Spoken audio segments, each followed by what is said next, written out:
أعوذ بالله من الشيطان الرجيم قل إن كنتم تحبون الله فاتبعوني يحببكم الله ويغفر لكم ذنوبكم والله غفور رحيم. إن الحمد لله نحمده ونستعينه ونستغفره ونعوذ بالله من شرور أنفسنا ومن سيئات أعمالنا من يهده الله فلا مضل له ومن يضلل فلا هادي له وأشهد أن لا إله إلا الله وحده لا شريك له وأشهد أن محمدا عبده ورسوله أما بعد فإن خير الحديث كتاب الله وخير الهدي هدي محمد صلى الله عليه وسلم وشر الأمور محدثاتها وكل محدثة بدعة وكل بدعة ضلالة وكل ضلالة في النار. قال الله تبارك وتعالى بسم الله الرحمن الرحيم اقرأ باسم ربك الذي خلق خلق الإنسان من علق اقرأ وربك الأكرم الذي علم بالقلم علم الانسان ما لم يعلم. قرآن کریم کی سب سے پہلی نازل ہونے والی وحی کی یہ پہلی 5 آیتیں ہیں. پچھلے درس میں ہم نے دیکھا کہ اللہ کے نبی صلی اللہ علیہ وسلم پر کس طرح غار حرا میں قرآن کے نزول کی ابتدا ہوئی اور اس کے کیا اثرات آپ پر ہوئے، کس طرح آپ نے اپنی بیوی ام المؤمنین حضرت خدیجہ رضی اللہ تعالیٰ عنہ کے سامنے پورا واقعہ بیان کیا، کس طرح وہ آپ صلی اللہ علیہ وسلم کو انہوں نے دھاڑس دی، ہمت بندھائی، کس طرح آپ کو اپنے بھائی چچا زاد بھائی ورقہ کے پاس لے گئیں، وہاں کیا بات ہوئی، اور وہ سارا واقعہ بخاری کی روایت سے ہم نے دیکھا. آج ہم اصل آیات اس سورت کی جو پہلی 5 آیتیں ہیں ان میں سے پہلی آیت کے بارے میں تفصیل سے دیکھیں گے کہ واقعی اس میں کیا بات اللہ نے بیان کی ہے، اور غور کرنے پر معلوم ہوتا ہے اور محسوس ہوتا ہے کہ واقعی پہلی نازل ہونے والی آیت یہی ہونی چاہیے تھی جس میں اتنی بڑی بات اللہ تعالیٰ نے بیان کی ہے، اور یہی وہ 5 آیتیں ہیں جو واقعی ابتدائے وحی کے اعتبار سے مناسب ترین آیات ہیں. اس سلسلے میں جیسے میں نے بتایا ابن تیمیہ رحمۃ اللہ علیہ کے بارے میں جنہوں نے اس کی تفسیر کی تو تقریباً 250 صفحات میں اس کی تفسیر کی ہے. واقعی یہ آیات اس کی حقدار ہیں کہ ان کو وضاحت کے ساتھ اتنا سمجھایا جائے. آئیے دیکھتے ہیں اس پہلی آیت میں اللہ تعالیٰ نے کیا بات بیان کی ہے. کیا آیت ہے پہلی؟ اقرأ بسم ربک الذی خلق. بس. لیکن اس سے پہلے کہ اس آیت کی تفسیر ہم دیکھیں، ان 5 آیات کی اجمالی تفسیر یا ان 5 آیات میں کیا بات بیان ہوئی ہے اس کا ایک خاکہ ہم کو دیکھنا ضروری ہے. آیات کیا ہیں؟ اقرأ بسم ربک الذی خلق. پہلے ہم ترجمہ دیکھتے ہیں. اقرأ پڑھ، بسم ربک اپنے رب کے نام سے، الذی خلق جس نے پیدا کیا، خلق الانسان من علق پیدا کیا انسان کو علق سے جمے ہوئے خون سے. اقرأ پڑھ، وربک الاکرم اور تیرا رب بہت کرم کرنے والا ہے، بڑا کریم ہے. الذی علم بالقلم وہ جس نے قلم کے ذریعے تعلیم دی، علم الانسان ما لم يعلم انسان کو وہ سکھایا جو اس کے علم میں نہیں تھا، جس کو وہ نہیں جانتا تھا. بس یہ پہلی 5 آیتیں ہیں جو تخلیق اور تعلیم سے متعلق ہیں. اب دیکھیے ترجمہ اتنا پڑھ لیا ہم نے، ہو گیا ختم، آگے بڑھو نہیں. ایک ہوتا ہے ترجمہ، ٹرانسلیشن، اور ایک ہوتی ہے اس کی تفسیر، اس میں واقعی کیا بات ہے، اللہ یہ بات ہم کو کیوں سنا رہا ہے، اللہ کیا چاہتا ہے یہ بتا کر ہم سے مطالبہ کیا ہے، اور واقعی گہرائی کے ساتھ اس میں کیا بات چھپی ہوئی ہے. یہ ساری چیزیں سمجھنا سلف کے منہج پر قرآن و سنت کی روشنی میں، صحابہ اور تابعین اور اہل علم کے اقوال کی روشنی میں یہ بہت ضروری ہے کہ اس منہج پر ہم قرآن کو سمجھنے والے بنیں. بہرحال یہ ترجمہ تھا. ان 5 آیتوں میں 9 مسائل ہیں. امام الشنقیطی نے اپنی تفسیر اضواء البیان میں، جو تفسیر القرآن بالقرآن ہے، کہ ایک آیت کے ساتھ جڑی ہوئی اور کتنی آیتیں ہیں جو اس کی وضاحت کرتی ہیں، وہ برابر اس کو ذکر کرتے ہیں، اس کی تشریح بھی کرتے ہیں. تو اضواء البیان ایک مشہور تفسیر ہے.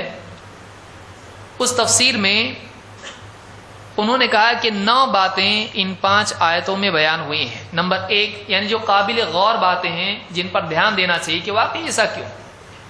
نمبر 1 پہلی چیز، ایک امی نبی کو پڑھنے کا حکم دیا گیا. اقرا، پڑھنے کا حکم کس کو دیا جا رہا ہے؟ ایک ایسے نبی کو جو پڑھے لکھے نہیں تھے. خود پچھلی حدیث میں ہم نے دیکھا کہ بتایا گیا کہ جب کہا فرشتے نے، جبریل نے، اقرا، تو آپ صلی اللہ علیہ وسلم نے جواب میں کیا کہا؟ ما انا بقارئ، میں پڑھا ہوا نہیں ہوں، یعنی مجھے پڑھنا نہیں آتا ہے، میں پڑھا لکھا نہیں ہوں. تو ایک امی نبی کو اللہ تعالیٰ نے پہلا حکم کیا دیا؟ پڑھ، اقرا. تو یہ ایک قابل غور چیز ہے. اس میں کیا مصلحت ہے اس کو تفصیل سے سمجھنا ہے. نمبر 2، قرأت کے سلسلے میں قرأت کے بارے میں حکم دیا گیا، پڑھ. کیسے پڑھ؟ بسم ربک، اپنے رب کے نام سے. تو یہاں پر رب کے نام سے پڑھنے کو کیوں کہا گیا ہے اور اس کا کیا مطلب ہے؟ 2، اس بارے میں یہ نہیں کہا اقرأ بسم رب العالمین، الحمدللہ رب العالمین. یہاں پر رب العالمین نہیں کہا گیا. یہاں پر رب کی نسبت کس کی طرف کی گئی؟ اضافت. پڑھ تیرے رب کے نام سے، یعنی صرف رب کس کا؟ خاص. یعنی اضافت کس کی طرف کی گئی؟ سب کی طرف نہیں، رب آپ کا، اپنے رب کے نام سے پڑھا. یعنی نبی صلی اللہ علیہ وسلم کی طرف نسبت کر کے کہا گیا آپ کے رب کے نام سے پڑھیے. تو دوسری بات یہ کہ اس کا کیا مطلب ہے، اس میں رب سے پڑھنے کا مطلب کیا ہے، اور اس میں نبی کی طرف نسبت کیوں گئی. نمبر 3، رب کے لیے دوسرے اوصاف کی بجائے تخلیق کا وصف ذکر کرنا. پہلی بات تو یہ کہ اقرأ بسم اللہ نہیں کہا گیا، لفظ کیا استعمال کیا گیا؟ اقرأ بسم ربک. باقی سارے نام چھوڑ کے اللہ بھی نام یہاں پر نہیں ہے. کیا نام ذکر کیا گیا؟ رب. تو اللہ کے اوصاف میں سے رب کا نام کیوں؟ رب ہی کیوں؟ اور رب میں بھی نسبت نبی سے کیوں؟ یہ سمجھنا ہے. نمبر 3، یہاں پر رب کے بارے میں رب نے کیا کیا کیا ہے اور کیا کیا کرتا ہے، رب کے افعال میں سے ایک فعل ذکر کیا گیا. کون سا؟ اقرأ بسم ربک الذی خلق، جس نے پیدا کیا. تو سارے افعال یا اوصاف اللہ کیا کرتا ہے ان میں سے صرف ایک چیز کا ذکر کیا گیا کہ وہ کیا ہے؟ جس نے پیدا کیا، جو خالق ہے سب کا، جس نے تخلیق کی پیدا کیا. تو یہ کیوں؟ دوسرا کیوں نہیں؟ زندگی دیتا ہے، موت دیتا ہے، رزق دیتا ہے، بہت کچھ کرتا ہے. تو یہاں پر خلق ہی کا ذکر کیوں کیا گیا، باقی دوسرا کیوں نہیں؟ نمبر 4، تخلیق میں عموم و اطلاق کے بعد خصوص یعنی انسان کا ذکر کرنا. پہلے کیا کہا گیا؟ اقرأ بسم ربک الذی خلق، رک گئے یہاں پہ، پڑھ اپنے رب کے نام سے جس نے پیدا کیا. لیکن پیدا کیا کے بعد اگلی آیت میں کیا؟ خلق الانسان من علق. تو پیدا کیا بول کے چھوڑ دیا، کس کو پیدا کیا نہیں بتایا، عموم ہے اس میں، صفت خلق عموماً بتائی گئی. نمبر 2، دوسری آیت میں بتایا گیا خاص کس کو پیدا کیا؟ فرشتوں کو پیدا کیا، جنات کو؟ آسمان، زمین، پیڑ پودے، پانی، ہوا، بادل، کچھ نہیں. ذکر کس کا کیا؟ بطور مثال کہ عموم کے بعد خصوص. خصوص میں کس کو ذکر کیا؟ خلق الانسان من علق. انسان کو پیدا کیا. تو عمومی تخلیق کے بعد خصوصاً انسان کا ذکر کیوں؟ پھر اسی کے ساتھ ساتھ یعنی یہاں پر نمبر 5 تخلیق، انسان کی تخلیق میں علقہ کا ذکر کیوں؟ اس سے پہلے منی کا ذکر کیوں نہیں؟ اس سے پہلے مٹی کا ذکر کیوں نہیں؟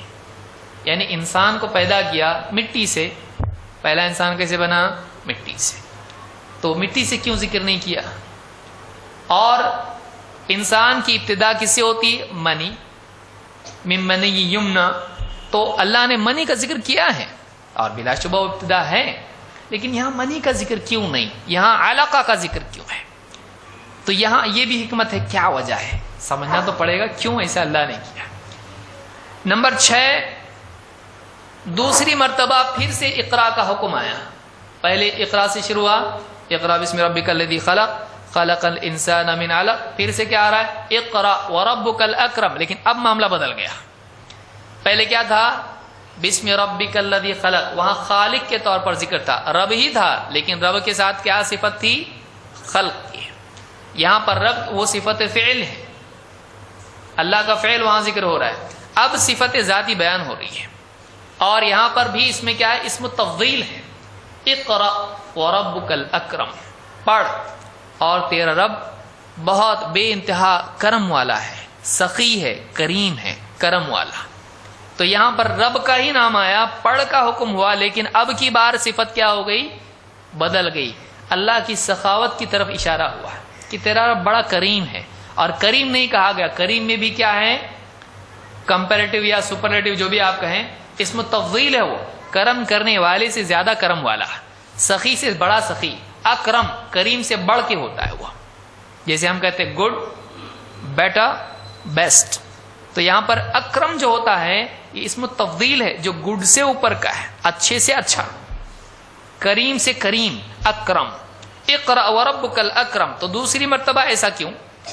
اور نمبر 7 اللہ نے کیا فرمایا؟ الذی علم بالقلم. عجیب بات یہ ہے، کیسے نبی ہیں جن کو پڑھنے کا حکم دیا جا رہا ہے؟ وہ کیسے ہیں؟ اور ان کے بارے میں، تعلیم کے بارے میں کہا وہ رب جس نے تعلیم دی. تو کیسے تعلیم دی؟ قلم کے ذریعے. ایسے نبی کے بارے میں بتایا جا رہا ہے جس کو پڑھنا لکھنا آتا نہیں. تو اللہ نے کہا یہاں پر تعلیم کے لیے قلم کا ذکر کیا گیا. اس سے تعلیم اور قلم کی نسبت معلوم ہوتی ہے، یعنی حفظ علم، اشاعت علم، دونوں کے اعتبار سے علم کے سلسلے کے لیے قلم کی اہمیت معلوم ہوتی ہے. پھر نمبر 8 علم الانسان ما لم يعلم. انسان کو وہ سکھایا جو وہ نہیں جانتا تھا. یعنی اس میں انسان کے لیے تعلیم کا ذکر بھی کیا اور ابتدا میں جہل کا بھی ذکر کیا. انسان کو کیا سکھایا جو اس کو معلوم نہیں تھا. اس کا کیا مطلب ہے اور اس سے کیا باتیں سامنے آتی ہیں؟ بہت زیادہ ہے یہ. یا دیکھیے اس میں یہ جو علم ہے کہ واقعی اہل علم جب قرآن میں غور کر کے سمجھاتے ہیں تو کتنی بڑی باتیں اس میں سے سامنے آتی ہیں. یہ تو ابھی مجمل دیکھیں، ہم اب تفصیل سے اس کو دیکھیں ہم لوگ. تو پہلی آیت کو ہم اس کی روشنی میں سمجھنے کی کوشش کریں گے اضواء البیان میں. اور انہوں نے بھی اضواء البیان میں ابن تیمیہ رحمۃ اللہ نے جو تفصیل سے جو باتیں بتائی ہیں اس کو اختصار سے بیان کیا ہے، بہت مختصر سے الفاظ میں انہوں نے سمجھایا اس کو. آئیے دیکھتے ہیں پہلے لفظ سے متعلق کیا ہے. اللہ نے قرآن کی ابتدا کی اقرا سے، پڑھ. اقرا عربی زبان میں کس معنی میں آتا ہے؟ علامہ شنقیطی رحمۃ اللہ علیہ فرماتے ہیں، میں انہی کا اختصار ذکر کر رہا ہوں کیونکہ اس میں بہت سارا مواد ایک ساتھ انہوں نے جمع کر دیا ہے. عربی میں یہ تفسیر موجود ہے، کوئی بھی آج پڑھنا چاہے اس میں ڈھونڈ سکتا ہے. کہتے ہیں فالقراءۃ لغۃ الاظہار والابراز. قراءت کے معنی عربی زبان میں کیا ہوتے ہیں؟ قرأ، اس کا مطلب کیا ہوتا ہے؟ کہتے ہیں القراءۃ لغۃ الاظہار. قرأت کے معنی ہی لغت میں، ڈکشنری میں ظاہر کرنے کے ہیں. پڑھ کا مطلب، قرأت کا مطلب عربی زبان میں کیا ہوتا ہے؟ قرأ. اس کا مطلب ہوتا ہے اظہر، ابرز کا مطلب کسی چیز کو جو چھپی ہوئی ہے اس کو کیا کرنا؟ ظاہر کرنا. اور آپ جانتے ہیں کتاب میں لکھا ہوا ہے اور آپ کی آنکھیں اس کو دیکھ رہی ہیں، لیکن جب آپ اس کو پڑھتے ہیں تو اگر دل کے دل میں پڑھتے ہیں آہستہ سے تو وہ چیز آپ پر ظاہر ہوتی ہے، اور آپ زور سے پڑھتے ہیں تو دوسروں پر بھی ظاہر ہوتی ہے۔ تو قرأت اصلاً کسی چیز کو ظاہر کرنے کے معنی میں استعمال ہوتی ہے۔ تو قرأت میں اظہار کا پہلو ہے، ظاہر کرنا، پڑھنا ظاہر کرنا۔ قرأت دو اعتبار سے ہوتی ہے۔ ایک قرأت ہوتی ہے دل میں کوئی چیز ہے اس کو پڑھنا، اور دوسری قرأت ہوتی ہے لکھی ہوئی چیز کو پڑھنا۔ کوئی آدمی کہہ سکتا ہے، ہو سکتا ہے اللہ کے نبی صلی اللہ علیہ وسلم کو کچھ لکھا ہوا دیا گیا ہو اور آپ نے اس کو پڑھا ہو۔ ایسا نہیں ہے، یہاں پر آپ کو لکھا ہوا کچھ پیش نہیں کیا گیا، بلکہ جبریل نے، حدیث بتا رہی ہے، بخاری کی روایت، اس سے پہلے ہم پڑھ چکے، اس میں بہت سارے مسائل حل ہوتے ہیں، کہ جبریل آئے اور کہا پڑھ پڑھ پڑھ، اور آپ جواب میں 3 مرتبہ کیا کرتے رہے؟ ما انا بقارئ۔ پھر اس کے بعد جبریل نے پڑھ کے سنایا، اقرأ بسم ربک الذی خلق، تو آپ کو کچھ دکھایا نہیں گیا۔ اس طرح کسی صحیح روایت میں یہ بات نہیں آئی ہے۔ تو قرأت دونوں اعتبار سے استعمال ہوتا ہے، دل سے پڑھنا، زبان سے، یعنی اس کو دیکھ کے پڑھنا، دونوں اعتبار سے قرأت استعمال ہوتا ہے۔ اس اعتبار سے دلیل کیا ہے؟ ایک روایت جس کو امام البخاری اور مسلم دونوں نے روایت کیا ہے، امام البخاری نے فضائل القرآن میں اور امام مسلم نے کتاب النکاح میں۔ ایک صحابی، لمبا قصہ ہے، ایک عورت اپنے آپ کو اللہ کے نبی صلی اللہ علیہ وسلم کے لیے ہبہ کرنا چاہتی تھی کہ آپ اس کو اپنے نکاح میں لے لیں، لیکن آپ نے ارادہ نہیں کیا۔ پاس میں ایک صحابی بیٹھے ہوتے تھے، کہنے لگے اللہ کے رسول اگر آپ کا ارادہ نہ ہو تو میں تیار ہوں، نکاح کے لیے میں تیار ہوں۔ تو کہا تمہارے پاس جاؤ، کچھ مہر کے لیے کچھ ہے؟ گھر میں گئے، ڈھونڈا، نہیں ہے۔ کہا لوہے کی انگوٹھی صحیح، جاؤ ڈھونڈ کے لاؤ، پھر ڈھونڈے، نہیں ہے۔ آپ صلی اللہ علیہ وسلم نے اس کے بعد کہا، لمبی روایت ہے، اس کو تفصیل سے میں ذکر نہیں، اختصار ذکر کر رہا ہوں۔ آپ صلی اللہ علیہ وسلم نے ان سے ایک سوال پوچھا، جب کچھ نہیں ہے تو کیا ہے؟ آپ نے پوچھا ماذا معک من القرآن، تمہارے ساتھ قرآن میں سے کیا ہے؟ قرآن کا کوئی حصہ تمہارے پاس ہے؟ قال معی سورۃ کذا وسورۃ کذا وسورۃ کذا عدھا، انہوں نے کہا میرے پاس یہ صورت ہے، یہ صورت ہے، یہ صورت ہے قرآن کی، اور گن کے بتایا کون کون سی صورتیں میرے ساتھ یا میرے پاس ہیں۔ اللہ کے نبی صلی اللہ علیہ وسلم نے ان سے سوال پوچھا اتقرؤہن عن ظہر قلبک، کیا تم یہ صورتیں اپنے دل سے پڑھتے ہو؟ عن ظہر قلبک کا مطلب کیا یہ صورتیں تمہیں یاد ہیں، اور یاد ہیں تو پڑھتے ہو؟ اتقرؤہن عن ظہر قلبک، کیا تم اپنے دل سے ان کو پڑھتے ہو؟ یعنی تم کو کہیں دیکھنے کی ضرورت نہیں، دل میں یاد ہیں، ایسا پڑھتے ہو؟ قال نعم، انہوں نے کہا کہ ہاں۔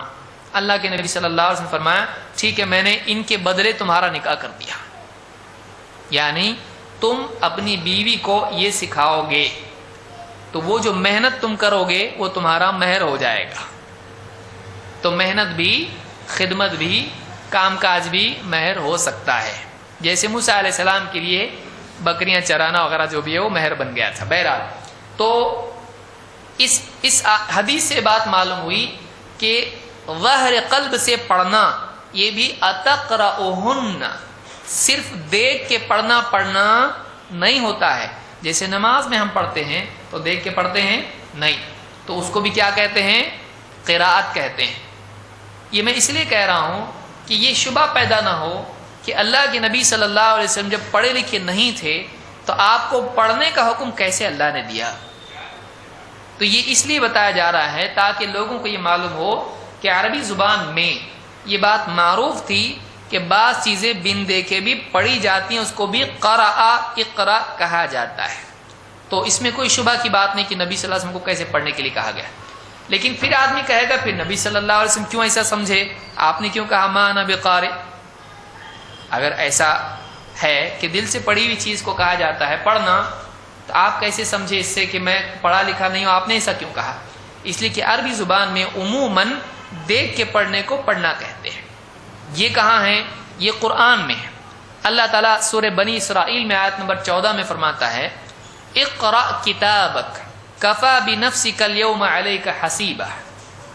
اقرأ کتابک، پڑھ اپنی کتاب۔ کتاب سے مراد یہاں کون سی کتاب ہے؟ نامہ اعمال۔ قیامت کے دن کیا ہوگا؟ ہر ایک کو اس کا نامہ اعمال دیا جائے گا اور اس سے کیا کہا جائے گا؟ اقرأ کتابک، اپنے نامہ اعمال کو، اپنی نیکی اور گناہوں کی کتاب کو پڑھ۔ کفا بنفسک اليوم علیک حسیبہ، آج تو خود ہی اپنے اوپر، تیرے اوپر حسیب، حساب لینے والا، محاسبہ کرنے کے لیے کافی ہے۔ تو تیرا حساب آج خود ہی کر لے۔ یعنی آج کے دن تجھ کو کیا کہا جا رہا ہے؟ اقرأ کتابک، پڑھ اپنی کتاب کو۔ تو عربی زبان میں دیکھ کے پڑھنے کو بھی اقرأ کہا جائے گا اور بن دیکھ کے پڑھنے کو بھی اقرأ کہا جائے گا۔ اللہ کے رسول صلی اللہ علیہ وسلم کو یہاں پر معلوم نہیں تھا کہ کس اعتبار سے پڑھنے کے لیے کہا جا رہا ہے، دیکھ کے پڑھنے والا پڑھنا یا بن دیکھ کے پڑھنے والا پڑھنا۔ تو آپ نے صاف کہا میں پڑھا ہوا نہیں ہوں۔ تو عربی زبان میں دونوں اعتبار سے پڑھنے کو پڑھنا کہتے ہیں۔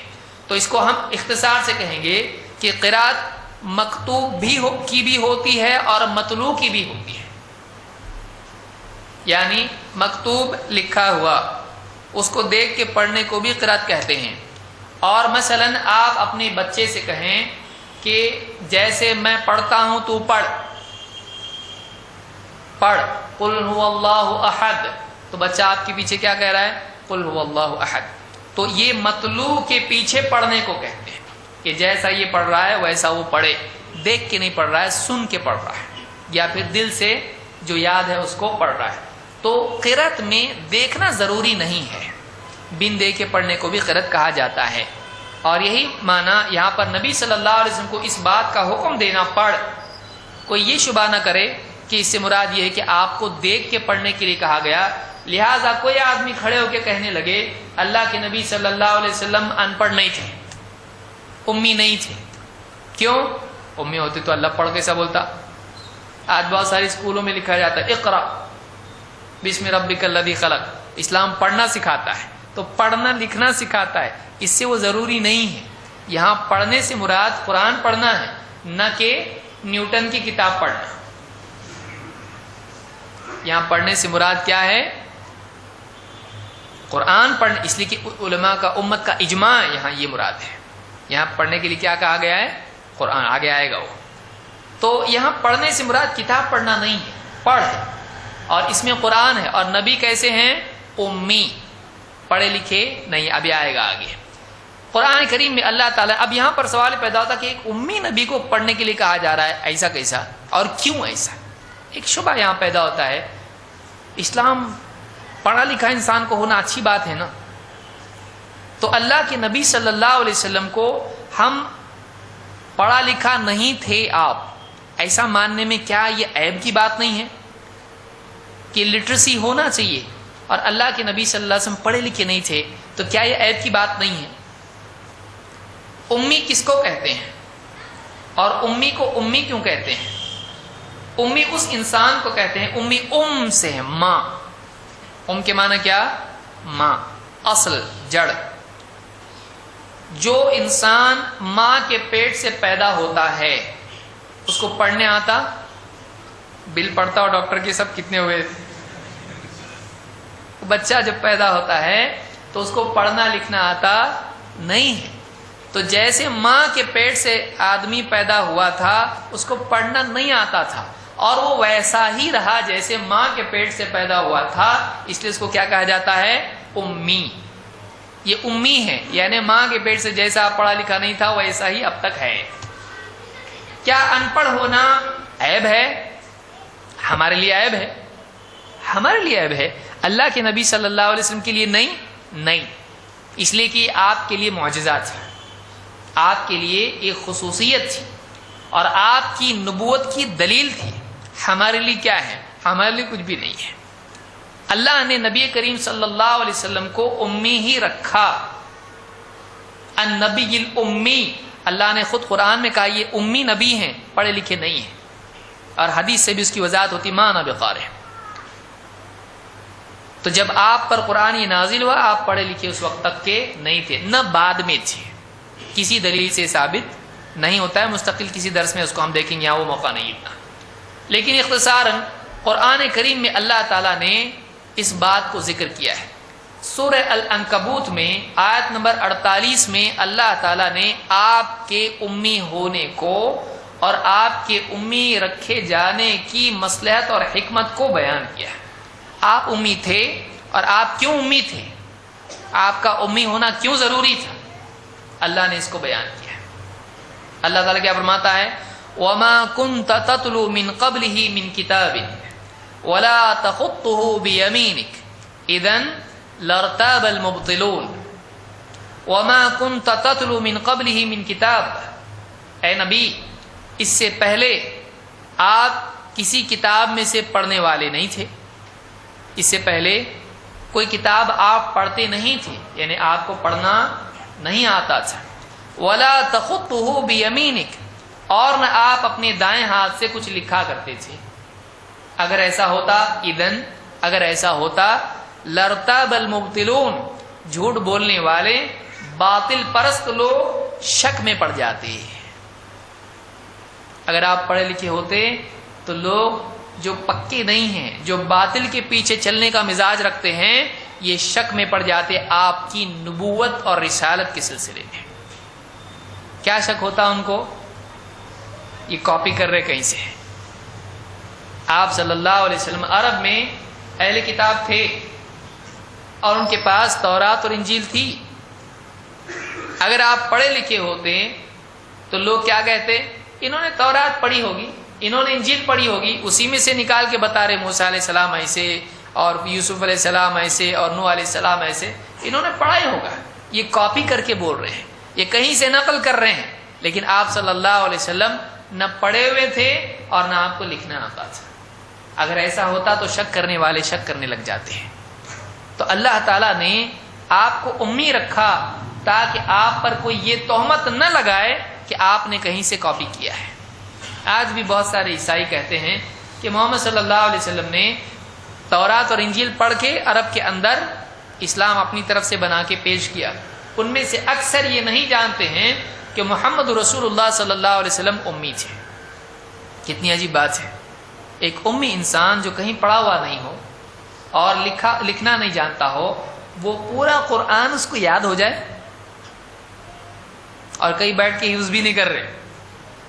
ہم لوگوں کو معلوم ہے کیا تکلیف ہوتی ہے، قرآن کی صورتیں یاد کرنا، آیات کی ترتیب یاد رکھنا، اور ایک بار نبی کو فرشتہ بتا کے چلا جائے اور پورا یاد زندگی بھر۔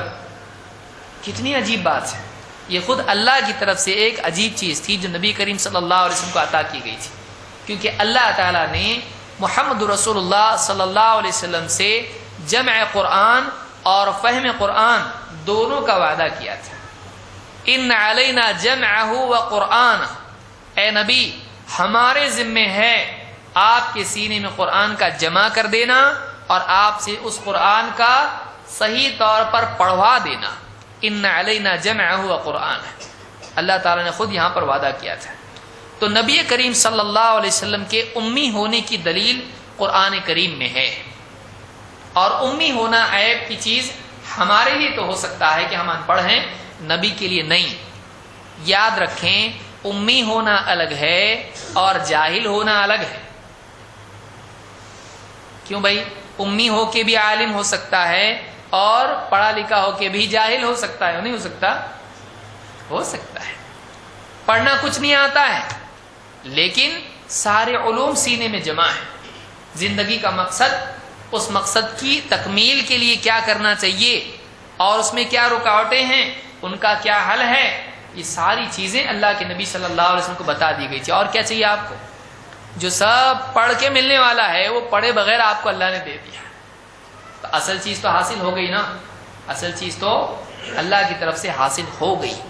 تو آپ کو اللہ تعالیٰ نے وہ علم دیا جو پہلے آپ کے پاس نہیں تھا۔ یہی بات اللہ تعالیٰ نے فرمائی قرآن کریم میں، فرمایا سورہ النساء آیت نمبر 113 میں، اللہ نے فرمایا وَأَنزَلَ اللَّهُ عَلَيْكَ الْكِتَابَ وَالْحِكْمَةَ، وعلمك ما لم تكن تعلم وكان فضل الله عليك عظيما.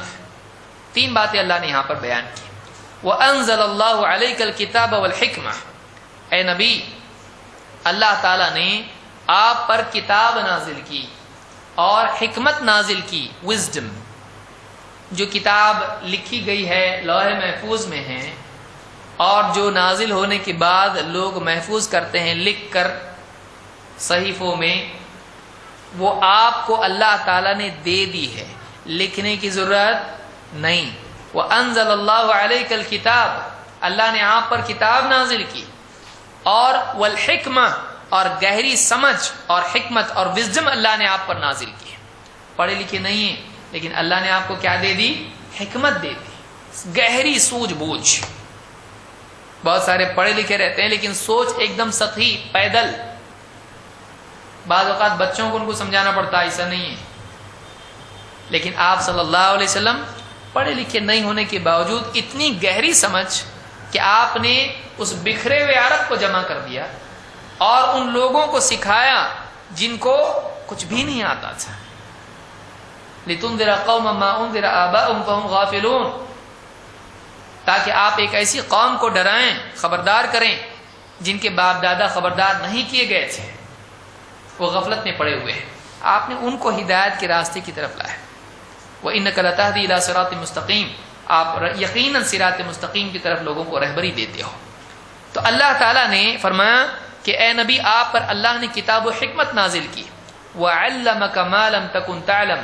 اور اللہ نے آپ کو وہ علم سکھایا جو آپ پہلے نہیں جانتے تھے. پہلے سے آپ کے پاس وہ علم نہیں تھا، اللہ نے آپ کو وہ علم دیا. وَكَانَ فَضْلُ اللَّهِ عَلَيْكَ عَظِيمًا. اور اللہ کا آپ پر بڑا فضل رہا ہے. یہ کوئی نئی چیز نہیں کہ ابھی سے شروع، بچپن سے اللہ نے آپ کو سنبھال کے رکھا. آپ کی برابر پرورش اللہ تعالیٰ کرتا رہا. جس چیز کی جب ضرورت پڑی اللہ نے برابر آپ کو دی. تو اللہ تعالیٰ فرماتا وَكَانَ فَضْلُ اللَّهِ عَلَيْكَ عَظِيمًا. اللہ کا آپ پر بڑا فضل رہا ہے. یہاں پر معلوم یہ ہوا کہ اللہ تعالیٰ نے علم کو یہاں پر فضل کہا ہے. یہ فضل ہے، یہ دنیاوی نعمتوں سے بڑی نعمت ہے.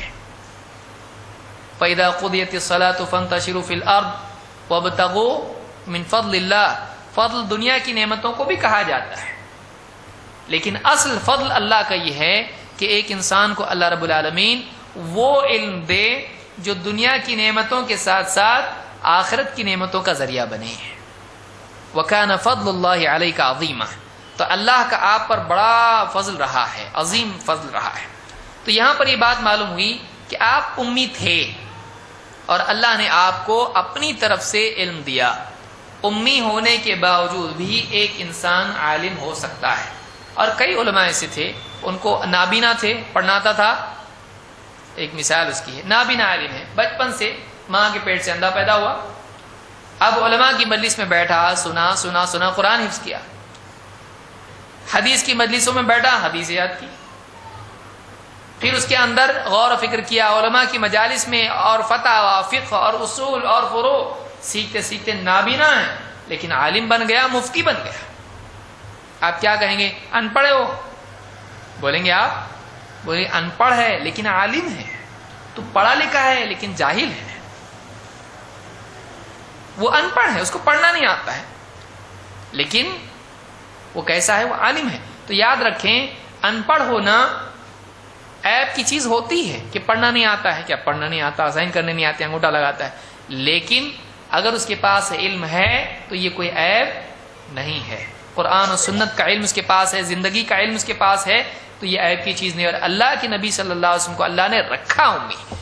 کیوں؟ تاکہ آپ صلی اللہ علیہ وسلم کے بارے میں لوگ شک نہ کریں، آپ کی نبوت اور زیادہ واضح ہو جائے. ان پڑھ نبی ہے، پڑھے لکھے نہیں ہیں، لیکن اس کے باوجود آپ کے پاس کتنا علم ہے. یہ آیا کہاں سے؟ پھر سوال یہ ہوتا ہے آیا کہاں سے؟ ہاں فلاں استاد نے سکھایا. استاد تو کوئی ہے نہیں، پڑھنا لکھنا بھی آتا نہیں، تو پھر آیا کہاں سے؟ تاکہ سوچنے والا سوچے کہ کوئی پڑھاتا بھی نہیں تھا اور کہیں سے پڑھتے بھی نہیں تھے، تو پھر ان کو آیا کہاں سے؟ تو آدمی کا دل فوراً اس طرف جائے کہ نہیں، اتنی اونچی بات کرنے والا اوپر سے اس کے پاس علم آیا ہے۔ تو یہ آپ کی نبوت کے لیے ایک مددگار دلیل کے طور پر آپ کو امی اللہ نے رکھا۔ یہ عیب کی چیز نہیں تھی، بلکہ یہ آپ کے لیے کمال کی چیز تھی۔ امیت کمال بھی ہوتا ہے، اسی لیے اللہ کے نبی صلی اللہ علیہ وسلم نے باطل علوم کے بالمقابل امیت کو خیر قرار دیا۔ آپ نے کیا فرمایا؟ انا امتا امیہ لا نکتب ولا نحسب۔ امام البخاری نے اس کو روایت کیا ہے، آپ نے کہا ہم امی امت ہیں، ہم امی امت ہیں، ہم نہ لکھتے ہیں اور نہ حساب کرتے ہیں۔ بعض لوگوں نے اس حدیث کا انکار کر دیا، بولا ایسا کیسا، حساب نہیں کریں گے تو زکوٰۃ کہاں سے نکالیں گے، پھر حساب نہیں کریں گے تو پھر اتنی ساری چیزیں رہ جائیں گی، حساب تو کرنا پڑے گا، کتنے چمڑے کہاں کیا ہے وہ سب کچھ کرنا پڑے گا، پیسہ اتنا تھا، سونا چاندی زکوٰۃ دینار درہم بکرے اور نہ جانے کیا کچھ۔ تو اس کا حدیث کا مطلب کیا ہے؟ یہ جو حدیث ہے اس کا تکملہ اس کے بعد ہے۔ آپ نے فرمایا مہینہ الشہر کذا و کذا و کذا، آپ نے 3 مرتبہ کہا مہینہ ایسا ایسا ایسا ہوتا ہے اور مہینہ ایسا ایسا اور ایسا ہوتا ہے۔ کیا مطلب؟ ہم امی امت ہیں، وہ پورے حساب کرتے نہیں بیٹھتے، برج میں یہاں پہنچا چاند وہاں پہنچا اور ستارے ادھر ہیں، نکشتر میں ایسا ہے، عقرب فلاں چکرب یہاں نہیں کرتے ہم لوگ۔ یہ حساب کتاب جو نجومی کرتے ہیں چاند کے سلسلے میں ہم نہیں کرتے۔ ہم ان پڑھ امت ہیں، ہمارے پاس سمپل حساب ہے، یہ حساب ہی ہوا نا۔ ہم حساب نہیں کرتے مطلب ٹوٹل حساب ہی نہیں کرتے، ایسا نہیں ہے، بلکہ حساب نہیں کرتے کا مطلب وہ جو اہل فلک حساب کرتے ہیں، چاند کی منزلیں اور وہ ساری تفاصیل، وہ ہم نہیں کرتے ہیں۔ ہمارا مہینہ یا تو 30 دن کا ہوتا ہے یا تو 29 دن کا، بس ہم کو اب کسی حساب کی ضرورت نہیں، اور ہم اس کے حساب لکھ لکھ کے total divide plus minus multiplication اور کچھ نہیں کرتے ہیں۔ تو یہاں یہ مراد ہے۔ تو یہاں امی ہونا عیب ہے کہ کمال ہے؟ کمال ہے، ہم امی ہیں بھائی، ہم کو ایسا آتا ایسا اور ایسا آتا ہم کو، تو یہ کمال ہے۔ وہ حساب عیب ہے، ہم وہ حساب نہیں کرتے ہیں۔ تو یہاں پر اللہ کے نبی صلی اللہ علیہ وسلم بطور تعریف کہا، اور صرف اپنے لیے نہیں بلکہ پوری امت کے لیے امی ہونے کی اس کو وصف کو بیان کیا۔ تو بہرحال امی عیب نہیں، اگر عیب ہوتا تو یہاں عیب ہو جاتا، کہا کہ ہم پورے کے پورے ہم امی امت ہیں، امت ہی امی ہیں ہم لوگ، اس اعتبار سے کہ ہم وہ غلط علم کی طرف نہیں جاتے، ہمارا معمولی موٹا موٹا علم ہے ہمارا، ایسا ہے۔ اسی اعتبار سے دیکھیے بہت سارے باطل علوم اسلام میں وہ حرام ہیں، علم کلام ہو یا مثلا اسی طرح سے جادو کا علم ہے یا اس طرح سے بہت سارے دوسرے علوم ہیں، ہم کو ان کی ضرورت نہیں ہے۔ ایسے علم سے جاہل رہنا اچھا۔ کوئی آدمی آ کے آپ سے پوچھے غلط کتابیں، یہ پڑھا کہ تو نے فلاں چیز پڑھا کہ تو نے؟ بولے نہیں پڑھا۔ بولے کیا پڑھا تو نے؟ بولے میں نے قرآن پڑھا، میں نے حدیث پڑھا۔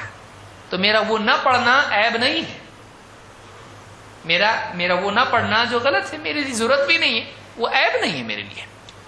تو ان پڑھ ہونا عیب ہے، لیکن اگر قرآن و سنت کا علم اس کے پاس ہے تو اس کے لیے کوئی عیب کی چیز نہیں ہے۔ اصل مقصود قرآن و سنت کا علم ہے، باقی سارے علوم ثانوی حیثیت رکھتے ہیں، ایڈیشنل ہیں۔ ایک آدمی انجینئر ہے، کوئی آدمی بولے ڈاکٹری پڑھا کہ تو نے؟ بولے نہیں۔ کیا پڑھا پھر تو نے؟ تو مطلب کیا ہے، ضروری ہے کہ ہم سارے علوم حاصل کریں؟ نہیں۔ تو پھر اصل علوم کون سے ہیں؟ اصل علم یہ ہے کہ ایک انسان اپنی زندگی کے مقصد کا علم حاصل کرے، اور وہ اللہ نے نبی کو دے دیا۔ اللہ نے وہ علم نبی کو بغیر پڑھے دے دیا، ڈائریکٹ فرشتے نے آ کے دیا، اور کیا چاہیے آپ کو؟ اور نبی کے دل میں ڈائریکٹ جمع کی، اتنا پڑھ رہا کائے کو دل میں جانے کے لیے، تو ڈائریکٹ ڈال دیا نا اللہ نے دل میں، اور کیا محنت کائے کو کرتا تو؟ جو ڈائریکٹ مل گیا، محنت کائے کے لیے چاہیے تم کو؟ پڑھ کے کیا کرے گا؟ کچھ یاد رکھے گا، کچھ بھولے گا۔ نبی کو اللہ نے پورا دل میں دے دیا نا، پڑھنے کی ضرورت کیا ہے ابھی؟ اور اس سے زیادہ کی ضرورت نہیں نبی کو، تو یہ عیب نہیں، اس کو یاد رکھیں۔ کچھ لوگ یہ سوچیں گے اگر اپنے نبی کو پڑھنے نہیں آتا تو پھر تو نبی کی یہ عیب ہو جائے گا۔ اب زبردستی ثابت کرو کہ اللہ کے نبی صلی اللہ علیہ وسلم کو پڑھنا آتا تھا۔ اس جہالت میں، ان پڑھ پن میں کبھی پڑھنا نہیں، اس جہالت میں نہیں پڑھنا چاہیے۔ اللہ کے نبی صلی اللہ علیہ وسلم امی تھے، اسی لیے آپ دیکھیں گے کہ حدیبیہ کے وقت میں جب مشرکین نے کہا آپ کی طرف سے حضرت علی لکھنے والے تھے، کہا محمد الرسول اللہ کی طرف سے معاہدہ طے ہو رہا ہے، محمد الرسول اللہ صلی اللہ علیہ وسلم۔ تو مشرکین نے کہا رسول مانتے تو جھگڑا کیوں ہوتا، کاٹو۔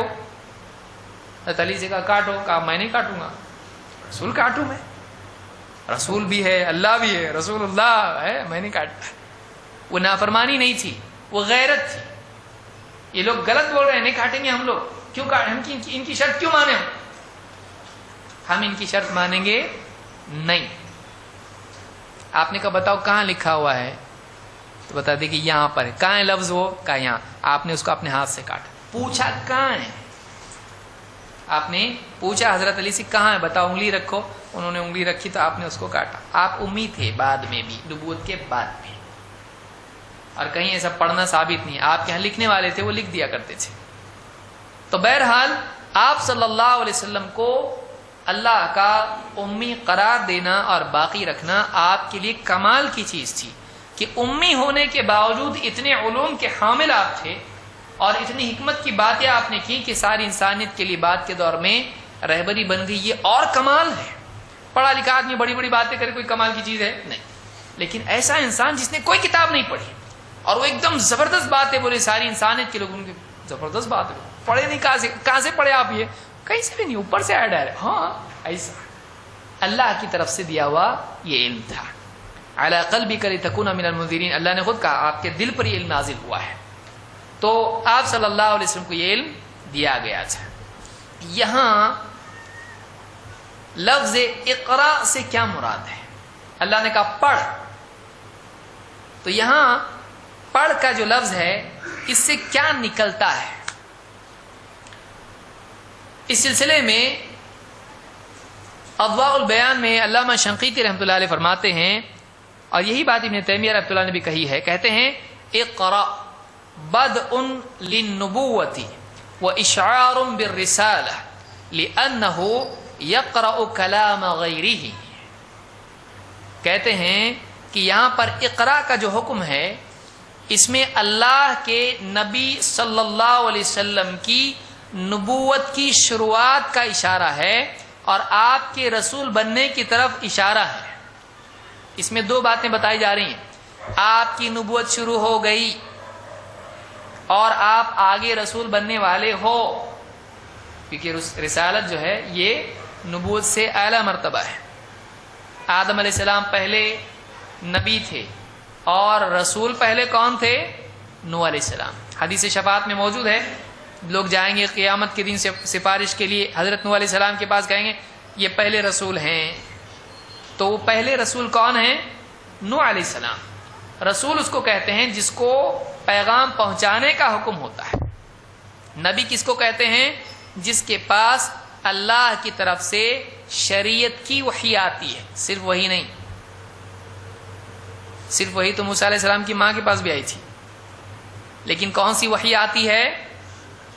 من اوحی بالشرع فہو نبی، جس کے پاس شرعی وحی آتی ہے وہ نبی ہوتا ہے، ورنہ شہد کی مکھی کی طرف بھی وَأَوْحَى رَبُّكَ إِلَى النَّحْلِ، اللہ نے تیرے رب نے وحی کی شہد کی مکھی کی طرف۔ وَأَوْحَيْنَا إِلَىٰ أُمِّ مُوسَىٰ، ہم نے موسیٰ کی ماں کی طرف وحی کی، لیکن کیا یہ شرعی وحی ہے؟ یہ کونی ہے۔ شرعی وحی، شریعت کے احکام کی وحی جس کے پاس آتی ہے وہ کون ہوتا ہے؟ نبی۔ اور رسول جس کو کسی قوم کی طرف، خصوصاً وہ قوم جس میں بنیادیں دین کی بگڑ چکی ہوں اور ان کی اصلاح کے لیے بھیجا جائے، کہ دین کے ایک دم بنیادی احکام میں بگاڑ آ چکا ہو اور وہ قوم ان بنیادوں ہی کی مخالف ہو چکی ہو، اس کے پاس بھیجا جائے، اس کو رسول کہتے ہیں۔ جیسے موسیٰ علیہ السلام، جیسے نوح علیہ السلام مثلا، کہ نوح علیہ السلام کے وقت میں کیا ہو گیا تھا؟ قوم برابر توحید پہ رہی، پھر اس کے اندر بگاڑ آیا، اور بگاڑ آیا تو کیا ہوا؟ توحید ہی میں بگاڑ آیا، بیس دین کی اصل۔ پھر اس کی اصلاح کے لیے کس کو بھیجا اللہ نے؟ نوح علیہ السلام کو۔ تو قوم کی بنیادی دین کی چیزوں میں جب بگاڑ آ جائے، اس کے لیے مخالف قوم کی طرف جس کو بھیجا جائے پیغام کے ساتھ کہ پہنچاؤ، اس کو کیا کہتے ہیں؟ رسول۔ اس کے لیے شرط نہیں کہ اس کو کتاب دی جائے، شرط نہیں ہے، ہو سکتا ہے دی جائے، ہو سکتا ہے نہیں دی جائے۔